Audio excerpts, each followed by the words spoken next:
Candyman, Candyman, Candyman, Candyman, Candyman.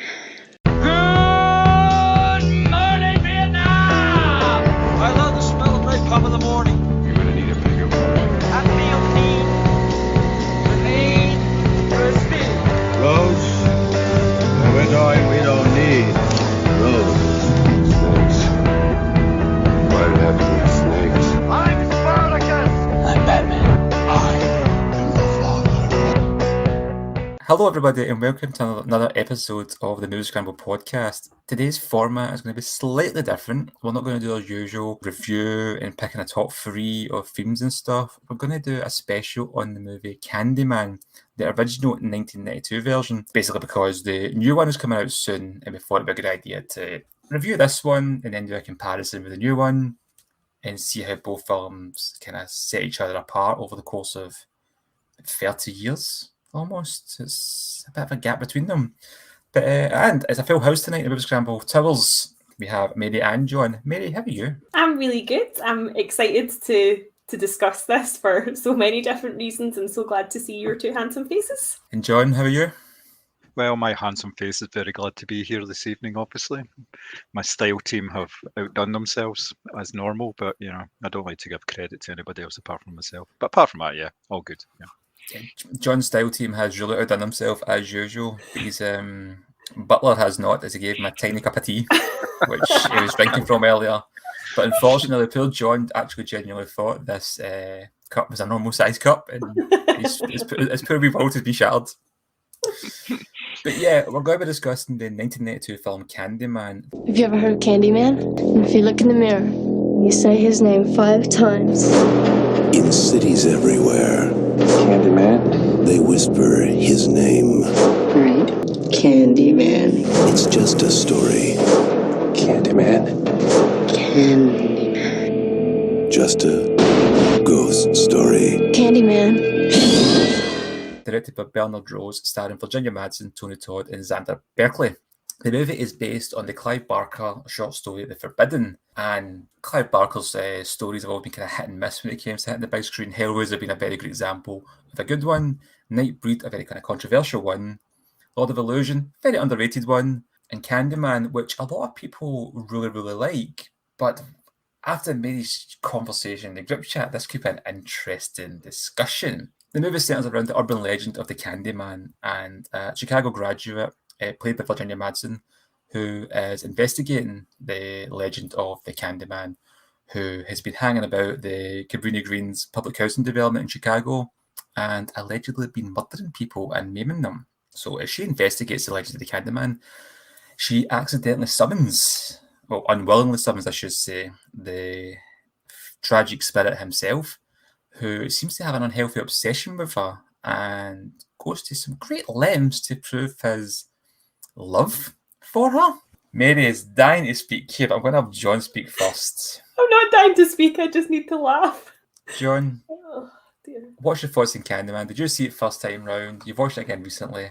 I actually didn't see it first time around. It was one of these films that just kind of passed me by. I'd heard about it when it came out, but I sort of took it very negatively in that, to me, it just sounded like another sort of slasher type film, which basically had been all through the 80s and the early 90s, and I was kind of fed up with these type of films, so I just gave it a pass and didn't bother with it at all.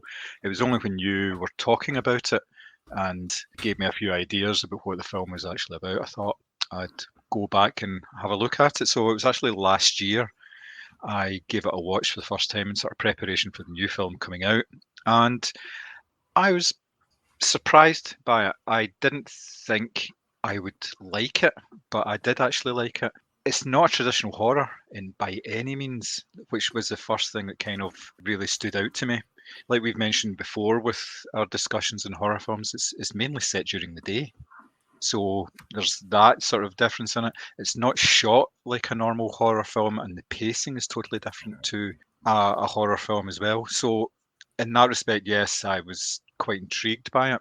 The story was good enough that it kind of held my attention for the whole film, and there was some pretty decent performances there as well. There's a couple of ropey performances, but that's kind of standard for films. But the sort of principles come across really well, and yeah, I actually quite enjoyed it. I was surprised myself, but yes, I did actually quite enjoy it. Yeah, and you kind of mentioned the fact that it's not like a traditional horror in many ways, where it kind of breaks some of the horror rules when set during the day, for example. It's not got a high body count either for a slasher movie. There's not No. a lot of actual deaths and on-screen deaths in the movie. Yeah, Mary, you had a very... Sorry. No, I was just going to say, yeah, it has quite a low body count. It's more your body count is sort of spoken about rather than actually shown on screen. You're told that there's all these victims, but you don't see very many of them at all. And I don't think at any point you really see his sort of signature move, the sort of the groin to the neck. You see bits and pieces of it, but you don't see what the signature move of the Candyman actually is, which thinking back on it, you think, well, it's a bit different as well, I suppose. Yeah, I mean, there's not a lot of gore in the movie, but when you do get the violence, it is pretty bloody. The kills himself. Mary, you're dying to talk. I swear. I think I went into it expecting like a proper slasher. Like you would see all the violence, it would be very tense. And I think what I got was 2 well executed jump scares where I did actually jump and go, oh God, that was quite scary. The rest of it, I just felt like none of it made sense to me. Right. She's got this ugly husband that's meant to be like the pure stud lecturer that all of his students want to bang. None of his students have eyes. Every time she sees the Candyman, this weird Morticia Addams strip lighting comes across her face and she's like hypnotized by him. He's dressed like a pimp, even though he's meant to be a ghost from the 18th century or whatever it is. And like in amongst all of this, like this meant to be this really scary like guy who's terrorizing even these hardened criminals on an estate. It's like they tried to shoot in this weird love story. I pissed myself laughing so often at this. And then the absolute tin lid in it was when she crawled out the bonfire with only a few tufts of hair left, but flawless makeup. I was like, right, guys, I am done. We will be spoiling this film, by the way, in case anybody's Sorry, wondering. yeah. No, I think it's okay to spoil because I think it's kind of film that it's 30 years old. Well, doing a special. It's not a usual kind of podcast, so spoiler warning if you haven't seen it. But that's the thing. It's like the thing you were kind of finding kind of laughing. The thing they've shoehorned in a love story. I disagree. I think they've shoehorned in a slasher movie into a gothic romance. Oh, I never even thought about it that way, but I think you're actually right. The whole movie. I mean, the whole idea of the movie is it's like there's somebody on the estate of Cabrini Green. It's a very socially political movie, and there's somebody on the estate calling himself Candyman, and he's carrying a hook. And he basically, it's a gangster. He's a ganger. He's a gangbanger, or you want to call him. And she gets him arrested. So people stop being scared of the Candyman. In turn, the legend starts to die, and people stop fearing him. So he starts haunting her because she resurrected him by saying his name 5 times in the mirror. But it kind of hints, it's kind of that actually explains it or not, how subtle it was. But she seems to be the reincarnated spirit of his long lost love. Hence why he wants to kill her and be together with her forever. So he's trying to ruin her life in a way. So she'll willingly die. Oh no! Afterlife. Yeah. I must admit, one thing that I thought when I was watching it, because obviously she keeps either like waking up covered in blood or she gets confused and she's standing with a knife in her hand and like the people around her are dropping like flies. What it actually made me think of was, I wonder if Lee Whannell got like ideas for this for The Invisible Man, because obviously she was getting the blame for crimes she didn't commit, and there's obviously the knife scene in the restaurant and that. And I thought, I wonder if that's maybe where he's picked it up from. So that was probably one of the more interesting elements of the film. But I guess, yeah, I just felt the kind of romance line was a bit corny. I don't know. I mean, I think I went into this expecting a totally different film, and I think that's why I found it so hilarious. That's fair enough. Like I said, it's like interesting enough. Philip Glass, who done the score, expected the kind of film that you watched, but he thought it was just a low budget slasher. He was disappointed by it. But the score in it's really interesting as well. It's John was saying, it's not a conventional horror movie. And I think for me, that's why it really was. Now I watched this film when I was way too young, and it terrified me. Tony Todd as a Candyman terrified me. You're talking about kind of jump scares. I think the one you're talking about specifically is near the beginning of the movie, when No? No, actually, the one, because I was kind of anticipating that one. One that really made me was when she shut her bathroom mirror and there was nothing there, and then she walked away, and 2 seconds later he jumps through it, and I was like, "Oh fuck! I wasn't expecting that." Mirrors, that's the horror trope, but I thought this one was executed quite well. Yeah. Yep. I was interested with the score, like you say, because the score was like very gothic and very in your face. There was nothing subtle about it whatsoever. But I actually thought it fitted really well because it didn't do the usual thing of the score underlying tension in any way or building it up, and you didn't get any of this like quiet bang stuff. Like say, there wasn't that many jump scares, things like that. It just didn't feel like that type of film. And I know we're all kind of conditioned to, look out for these things now, and part of it is to do with the soundtrack, and you just didn't get it. It was just kind of full on in your face. It was just, it was almost like the mad organist kind of idea as well, and there was like a choral element to it and all this as well. So yeah, it was very, very interesting. I think one of the things as well, it's a very ambitious movie, because if they made that, well, they have made that film now, so it'll be interesting to see what it's like. But I think if they're making this film for the first time now, and maybe it wasn't like a good production company, they'd be like, right, tone down all these kind of more obscure areas of it and focus more on the slash. Like the sequels, for example, do that. Focus more on this kind of slasher element to it, and it's just not as effective. What I think with this, the idea is he's not in the movie much.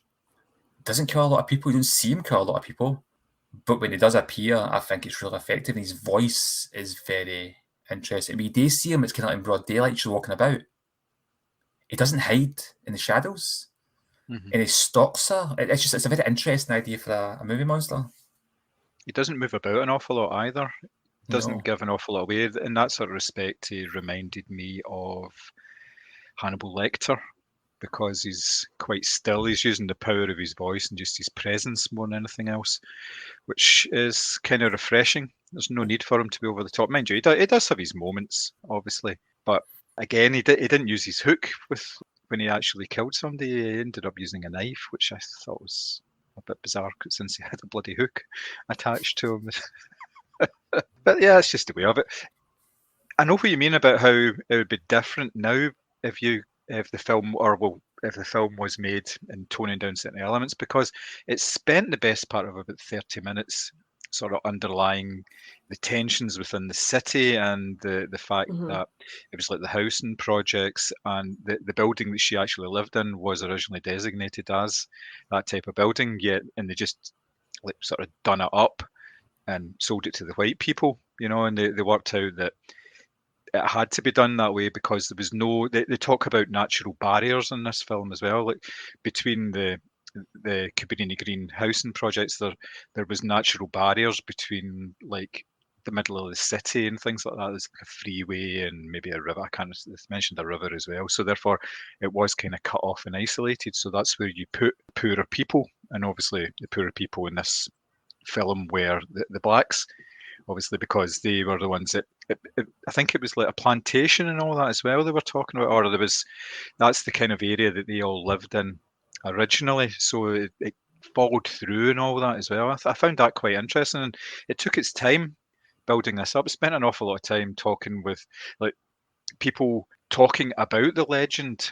So she talked to the cleaners, and then and it was a wee bit like sort of, I know we go on a bit of exposition as well, but there was a sort of expositional element of it where, so tell me about the Candyman, and you get all the background, and then she was speaking to the other professor, the fat white guy with the long hair.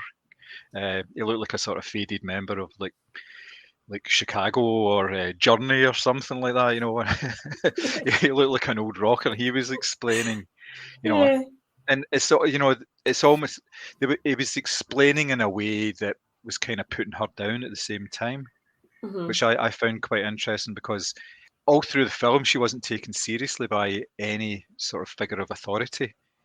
The only one that actually took any notice of her was the policeman at first, because she was a witness.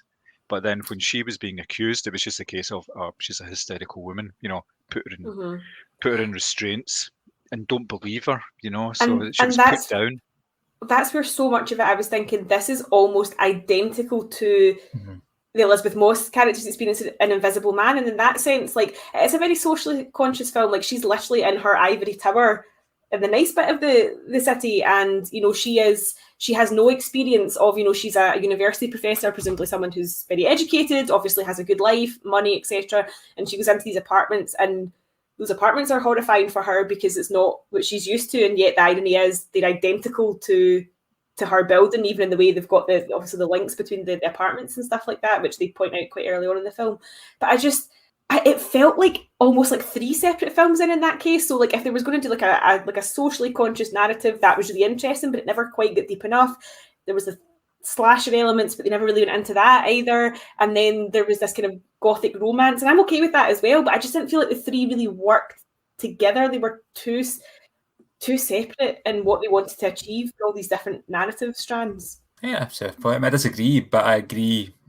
I understand your point. That's what I should say, and you kind of felt it was quite jarring in that case. Then it definitely felt like I was watching.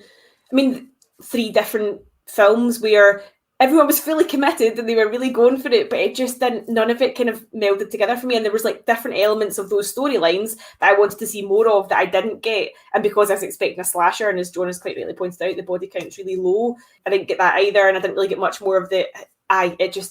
It didn't work for me, and in that sense, I'm intrigued to see what this new film is, because I don't know. Is it a sequel? Is it a prequel? Is it a remake? I have no idea. I'm keen to see what it does with all the different strands. From what I've seen for the trailer, it seems to have a different basis of the Candyman legend.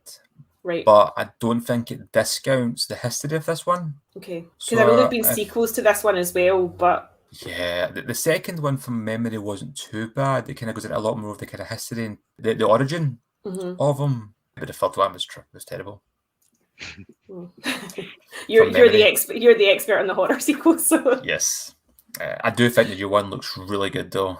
Looking forward to it, and I think they will be a lot more focused on the social element of it. Not that I didn't feel this was, but it was a different time, and there wasn't as much of a spotlight on it there is now, and I think they'll highlight that a lot more.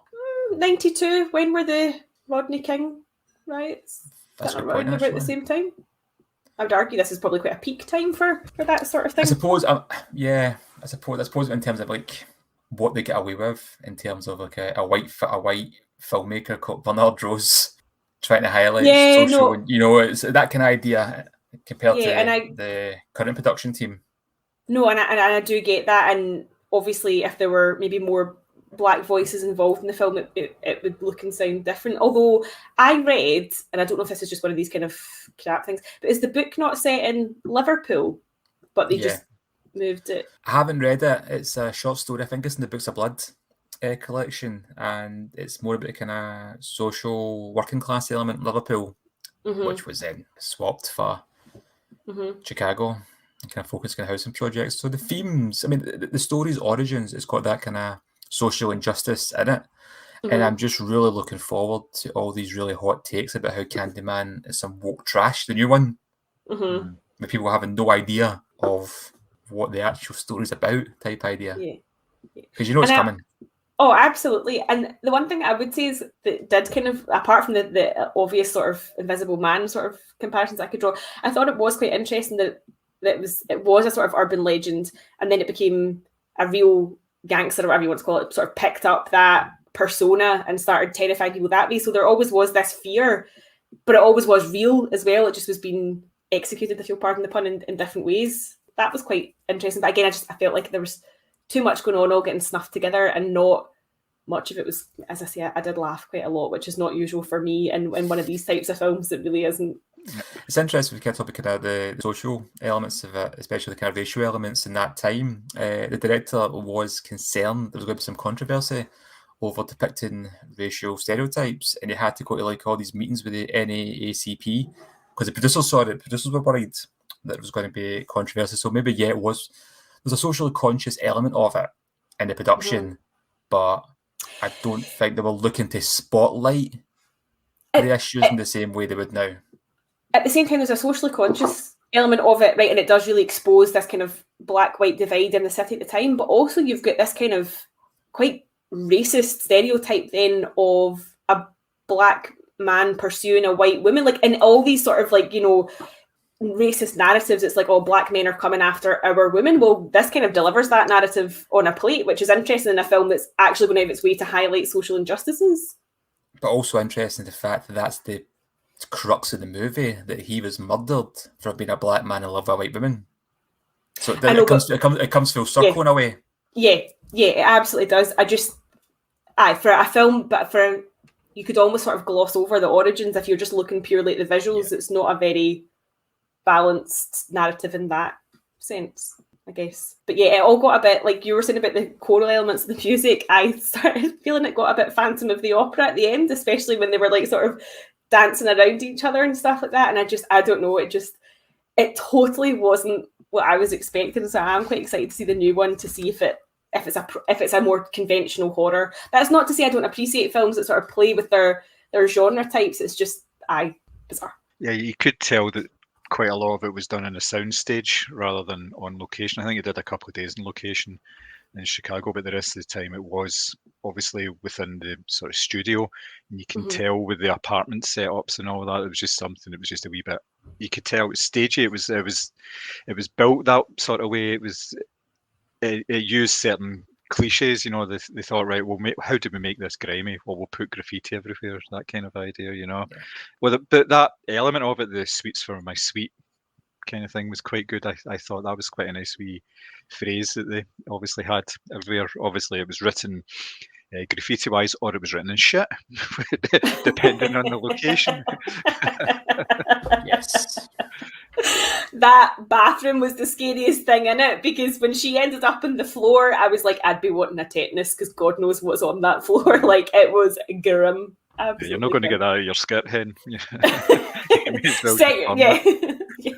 Obviously, the film was made in the early 90s, so any CGI was going to look really, really bad, and the film doesn't really rely on that. It doesn't play on that, including the bees, which were real. That I read that afterwards, and that really scared. Like, apparently he wore a mouth guard, but even still, no fucking mouth guard's going to get me putting that many bees in my mouth. Jesus Christ! Apparently, in his contract, for every bee stung he got like $1,000, and was stung something like 23 times. Oh God! But in his mouth, though, how would he have any Not face sure left? In the mouth as such, but yeah, on his face, they reckon that just about everybody within the production got at least one bee sting in their face. Oh my God, he must have looked like he had really bad filler.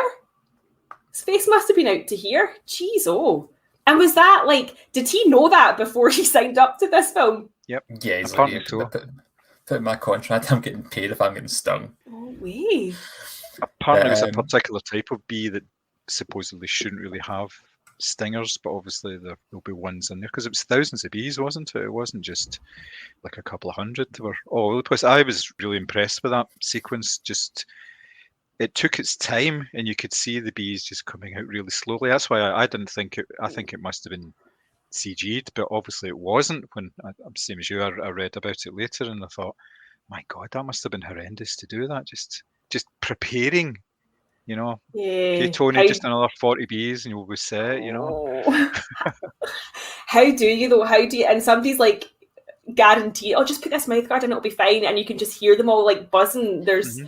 Did other actors, I don't know this, did other actors turn this part down? Because I imagine a lot of people were like, as soon as they heard about the bees bit, they were like, I'm out. Do you know who, this is an interesting one, who was original in the running to play Candyman, but they found him too short of all things? Eddie Murphy. What? That'd be a totally different film, surely. Yeah. You wouldn't have taken the character seriously at all. No. 1992...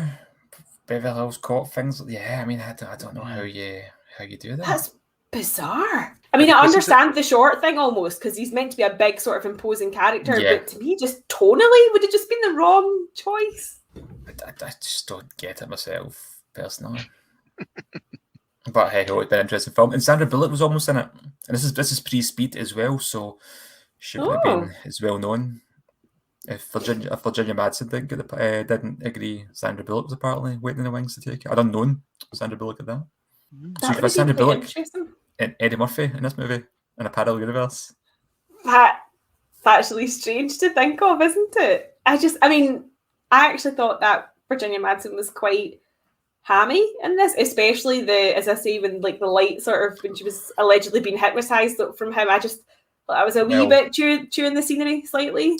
Interesting you mentioned that, because they actually did hypnotise her on set. And it made her feel really uncomfortable when she got to stop it. They gave her a trigger. With her consent? I assume so. And they gave her a trigger. So when you see her kind of spaced out in that, I don't know what scenes were filmed of her hypnotised and what scenes were filmed when she told them to stop doing it, but they were doing it for real. That feels borderline abusive. I don't know. It just feels like you're filming someone in a vulnerable state. That just feels a bit that's strange. The 90s were wild. Yeah. See the whole the letterbox eyes thing? Do you think that was a reference back to sort of the original sort of Hammer horror, where Dracula would hypnotize his victims? That's what it kind of stood out. It's almost like there's sort of two instances we see that sort of effect. Is sometimes in like a melodrama where she meets her beau and then it's just focusing on the eyes, and other times it's this sort of very specialized horror thing as well. And they weren't shy about doing it. They did it a number of times within the film, didn't they? Yeah. Well, my sort of frame of reference for that was Morticia Addams, but you're right. They do that a lot, and also even like if you guys watch True Blood, the glamoring, like that was, and it's very much focused on the eyes and stuff like that. I felt like that just seemed a bit. But then the whole film was quite, because I feel like again it's trying to be like quite camp in some ways, like the way he was dressed and that whole like the hypnotizing thing. But in other, it's often this kind of hard hitting like social commentary. Like there's just so much of it that kind of jars for me. The more I'm talking about it, the more I'm like, what the fuck would I watch? There was definitely a lot of different kind of elements play in the movie. I think you can imagine it added Eddie Murphy to that as well. It would have been a completely different role, because if you think about him at the time, he was a very physical actor. Mm-hmm. You know, and his performances are very physical, and it's like physical comedy he was doing as well. But it would have been totally different film. He'd have been, oh, yay, I'm here. I'm going to check. Eddie Murphy in 1992. You see what he was actually up to at this stage. So was Tony Todd, was he an unknown then? I feel like I know nothing about this. I believe quite so. unknown. Because he's very like, I feel like he's got a very distinct face and a very distinct voice, and I'm like, but is this all he's done? Is he just the Candyman and that's it, or had he done other stuff before? Or because he's quite a presence for all that I'm laughing at his coat. So 1989, Eddie Murphy was in Harlem Nights. 1990, another 48 Hours. In 92, don't know if this is the Candyman range, but he done Boomerang, Distinguished Gentleman. So I've not seen Harlem Nights, to be fair, but coming off another 48 Hours to do Candyman, I don't know. Are we kind of maybe looking at Eddie Murphy too much in a kind of retrospect, post mid-90s type idea? Could he have pulled this off actually in retrospect?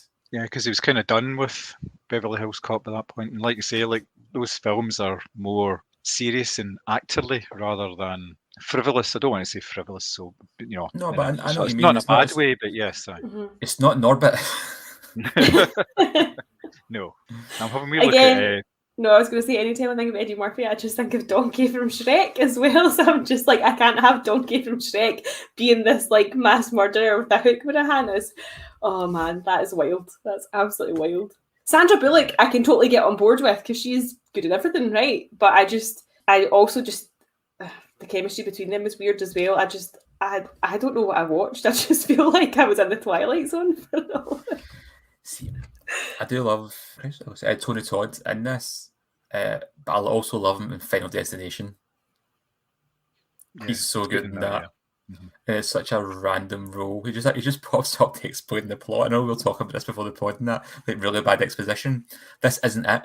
This is just like, it's really forced exposition. It makes no sense in the context of the plot. Why does this strange mortician know all this stuff about death? Is he really deaf?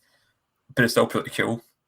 He's got a really cool voice. He does have a very rich voice. Like you could understand why that was meant to sort of hypnotize her and stuff like that, because it's very rich and very warm and just sort of quite inviting. But for a serial killer or a dead serial killer, he's not even alive. So yeah. I didn't realize this actually. I knew that he was in the Night of the Living Dead remake, But I didn't realise it predated Candyman. Oh, okay. Oh, that's what I was asking. Like, was he known for anything? Because I feel like he is a very distinct voice and face, but I don't really feel like I've seen him in anything apart from this now.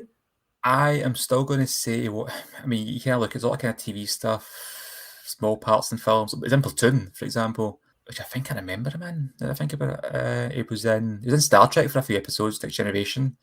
But yeah, I would say Candyman was definitely his big role. I mean, Night of the Living Dead remake, was that really a big enough hit to say, oh, that's Tony Todd from that film? Mm-hmm. No, I don't know. I wouldn't say so. Maybe, I don't know. Yeah, and of course he popped up in Wishmaster, didn't he? As well. So he did. Yeah. Just did like a wee cameo role, which we obviously covered previously. So look back in the archives, folks, for that discussion. If you really want to be, if you really do want to be terrorised, yeah, our discussion of Wishmaster 1 to 4. Yeah, Oh God, why is there always so many of these films? I actually forgot it was a fourth one there, and then I'm getting flashbacks.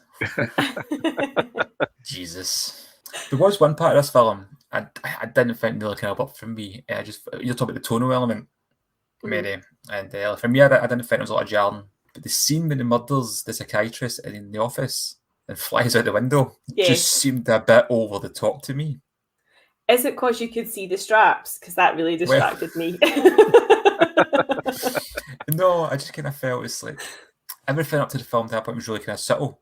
And what he did, it was kind of off screen and stuff, and then he appears and butchers this guy, frees her, then flies out the window, and it's like, how? I mean, obviously, they're not going to believe some evil spirit has appeared and did all this, but it's very unlikely that she did it. Well, no, because her track record as far as the psychiatry ward are concerned is that she's murdered her husband and his mistress, and she's broken free of these shackles, and she's murdered. Because obviously when they show you, again, sort of talk about exposition, they show you on that CCTV that when she was sort of writhing about in the bed and saying, oh, like, he's under the bed or whatever, when they look back in the CCTV, there's obviously nothing there. But yeah, I mean, you could literally see the harness take him out the window. So that was another moment that I did sort of laugh at as well. Had a wee chuckle too. Yeah. Well, the bit just after that got me, because obviously she goes out the window herself, goes along to the next room and taps on the glass to get back. And of course, the nurse that's actually in the room, her first thought isn't, whoa, why is there somebody outside? Maybe I should get some help. Her first thought is, yeah, I'll just let her in, you know. I know, no thought that this might be a patient. I should probably go and get someone. Yeah. So I did also love as well when she goes back to her apartment and shock horror, it's been redecorated by the student who's moved in, and she's painted it all Barbie pink because she's a young girl. And what other colour could a young girl want for her entire apartment? That whole storyline, like her husband was not attractive. Like he just seemed really boring, and he was wearing like literally the university professor's uniform of like cords and a check shirt. Why would this young girl, who was not wearing a bra, and it was definitely cold in that apartment, why would she be throwing herself at this old guy? See, the thing is, though, I have seen stuff like that in real life with really pretty girls falling for the kind of college professors and stuff just because they're older guys. I remember, like, somebody I used to know used to go out with an old college professor, and I remember kind of looking at him and looking at her, then looking back at him, looking at her and going, yeah, that's not that far-fetched, although the idea of this being a kind of like stud is quite funny, but it was just clearly the fact he's an older man of like, privilege and power, I suppose. All that knowledge is just so attractive. I do like that scene when she goes back to the room, though, because I think she plays it really well. Mm-hmm. So she's plays it like somebody on the verge of a psychotic breakdown, which clearly she is, because she's been tormented by a vengeful spirit. But I think that scene's really unnerving, and she just throws the painting along the wall and leaves. I think that's great. She doesn't even do it sort of paint first, she just throws the can. Yeah. There's something quite, I don't know, authentic about the throw. It's just... Yeah. Yeah, it's kind of crappy. It's not this like perfect like paint splatter. Yeah, I mean that, as I say, that was one of the more interesting elements of the film for me, because I was drawing a lot of comparisons to the Invisible Man, and she's lost all sense of time because she asks, how long have I been in here? And then she comes home, and obviously the biggest betrayal is when she's getting hauled off and she's trying to phone her man to bail her out at 3 a.m. He's not in their bed because he's out studying and marking papers, obviously. He's out dishing out A's and B's. That's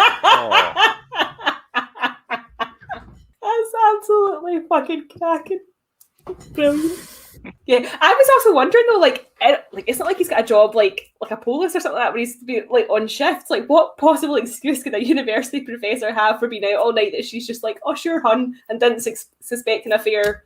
Well, she does kind of at the beginning when she meets the student, but she just kind of accepts that he sort of like doesn't come home sometimes. It's all very bizarre because he's such a stud. Like, if he could have got, surely there were some attractive actors available that could have played that part. He was like, his hairline was like back here, and he literally was wearing like cords and tweed. Xander Berkeley's one of his actors has always looked that age. Even now, he looks that age. He's just. Oh dear, no. Maybe that was a point because he did look like a college. He did look like a university professor. He did look the part. I mean, maybe it made more sense, the idea that if you had him kind of looking really kind of suave and handsome and stuff, it would have been a bit too Hollywood because there was something very.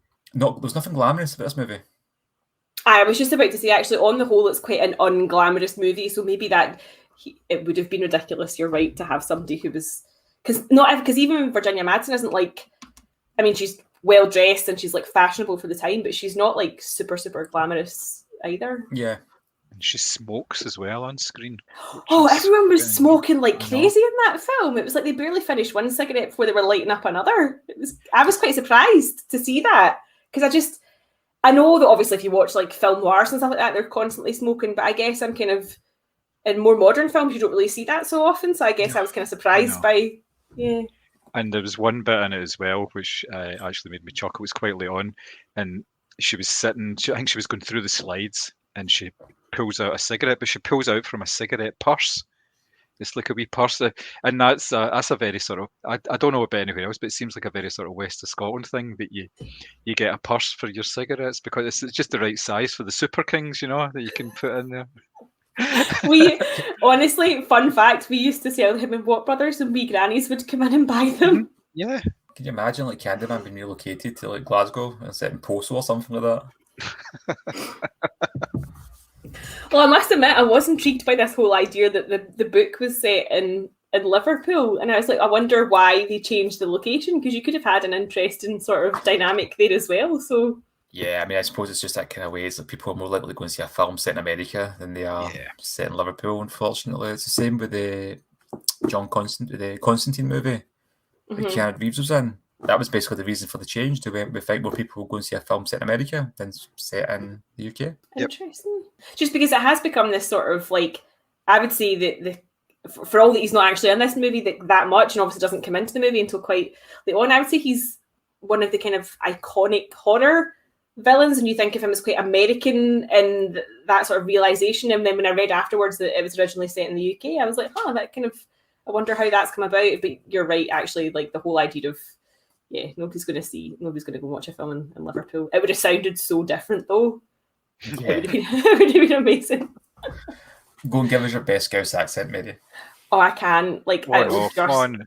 I've been when I was working through one of the podcasts, I think it was the Psycho and Frenzy one, and it was Thomas of a Thousand Voices that we were having a good laugh at because you kept doing these Cockney accents. Yes, so you did. Oh yeah, if anything, it should be you that exactly has a good go at it. How about the remake of the film?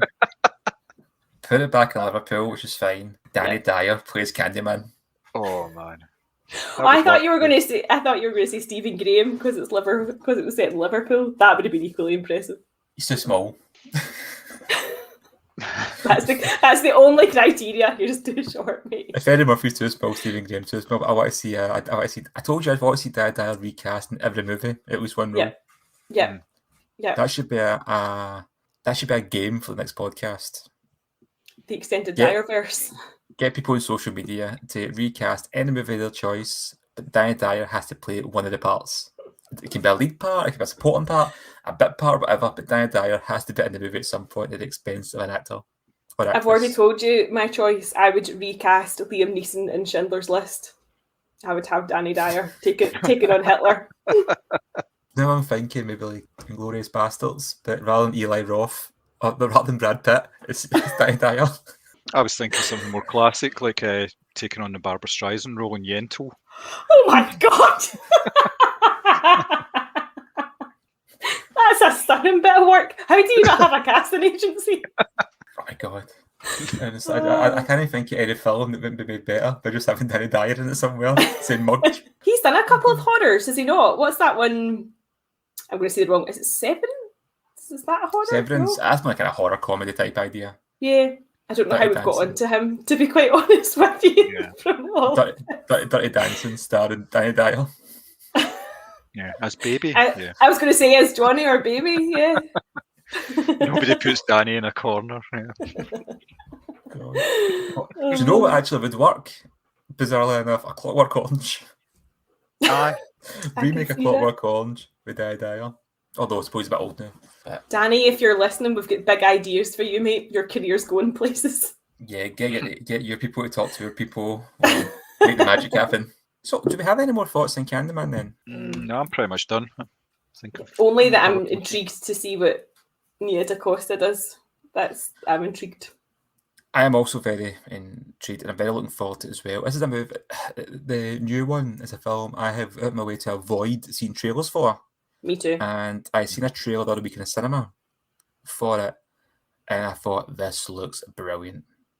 It just looked really, really good. But I seen a teaser trailer last year when it was supposed to come out, and I wasn't sure about it. I don't know, there was just something about it. I'm like, I don't know.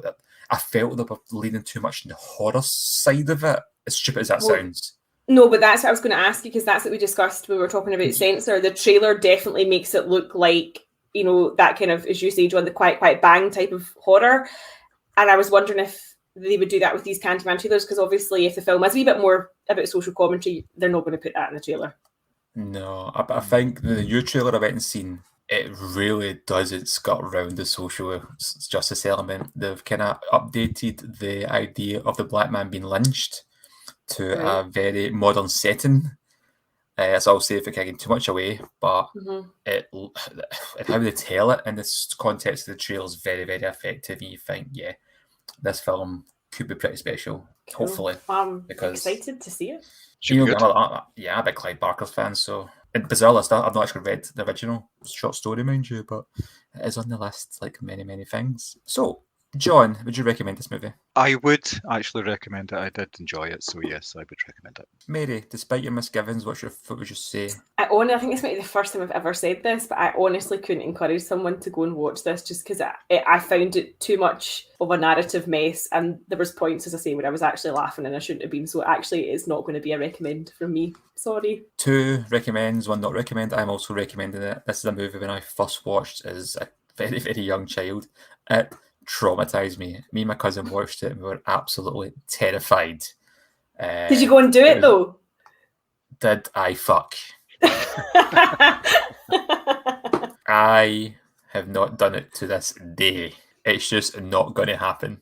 I do realise it's going to be at the start of the podcast. Though. I was probably doing it last week steaming in the mirror. And that's why my week's been really bad. Drunkenly summoned a demon.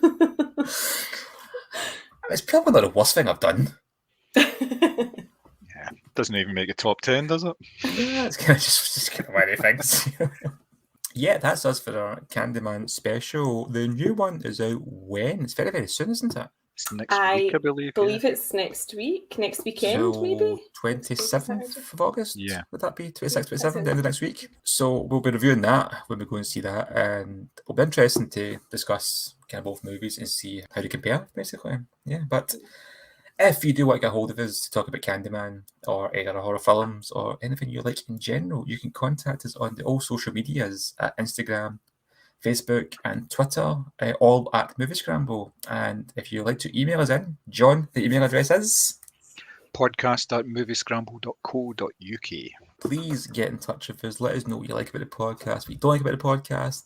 And we implore you to inform us which movie you would like to see Danny Dyer have retroactively starred in. This, and please tag him in as well. We want Danny Dyer to see the love we have for him. That's all for myself. Thanks, guys. Much appreciated, as always. Take care. Bye. Bye.